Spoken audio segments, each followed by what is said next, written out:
clung tightly to Naomi. "Look," Naomi said to her, "your sister-in-law has gone back to her people and to her gods. You should do the same too." Verse 16.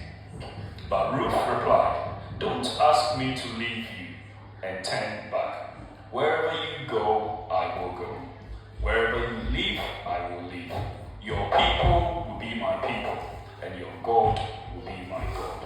Wherever you die, I will die, and there I will be buried. May the Lord punish me severely if I allow anything but death to separate us." When Naomi saw that Ruth was determined to go with her, she said nothing more. Amen. So we'll end it here. And here is a story that tells so many things that involves very, very consequential and profound decision choices here.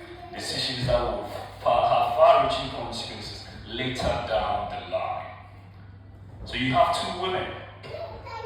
You have Ruth, a daughter-in-law, and then you have Orpah, a daughter-in-law, presented with the same situation. They make contrasting choices.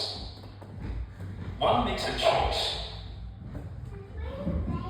that would have an effect even on the people that she doesn't know. The other makes another choice, a very secure choice, probably most people would say a very wise choice. I've lost my husband. What more can I get? My mother is going back to her country. The best decision for me is just to return to my dad's home or my mom's home and say, "Mom, things really didn't work out. I'm back, and I'll be safe." But Ruth did not take that option. And here is what she says again. "Wherever you go, I will go. Wherever you go, I will go. Your people will be my people, and your God will be my God." Amen. Ruth is a Moabite. She's not an Israelite. She's not from Israel. No. So she doesn't know anything about Yahweh, the God of Israel. But here she makes a declaration that your God will be my God. I may be Moabite, but now your people will be my people. Amen. And when we talk about the prophetic, nobody associates prophetic with what Ruth just said here. That in itself is a serious prophecy that came to pass. Because what? Not only did their God, Yahweh, become her God, she literally was a paternal ancestor for Jesus Christ. She was. And we turn to Matthew chapter 1 verse 5 in the New Testament. And you see that because of that declaration that Ruth made, her name even gets mentioned first in the New Testament and even the mother of Jesus, Mary. So you go here, the ancestors of Jesus, the Messiah, and you go to verse 5. Salmon was the father of Boaz, whose mother was Rahab. Boaz was the father of Obed, whose mother was Ruth. Amen. So in Matthew chapter 1, you have three women being mentioned there first. Tamar was the mother of Perez. And then you have Salmon, whose mother was Rahab. And then you have Ruth being mentioned there.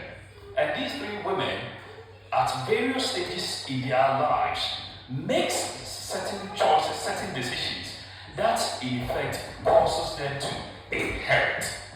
Causes them to inherit that which God had ordained for them. Amen.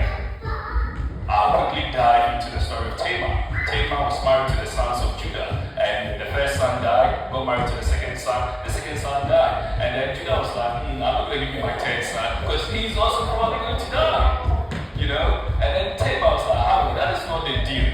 So rather than sitting in a corner and just sulking, I am going to pray to God, and then God will give me a plan on how to go about this situation. And we know how it ended.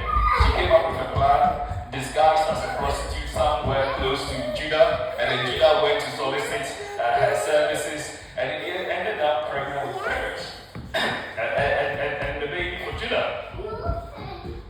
So when you call on God works in so many situations that it will confound the ordinary. So Tamar, by that action, got into the inheritance. And here we are, her name being mentioned as an ancestor of the Messiah. By grace that she got herself disguised as a prostitute, close to Judah. You know, and then look at her, Rahab. Rahab in the story of Jericho. Look at that. So you see how God works. When God works, it doesn't matter your background. It is irrespective of where the journey that you have taken. Grace finds you, you know, and it brings you in here. So we open the New Testament. We open the book of Matthew, and here we have Rahab being mentioned as well, an ancestor of Jesus Christ. It's amazing. It is amazing. So, in terms of what we do with our lives, we need to be very, very careful where we place ourselves, the decision choices that we make.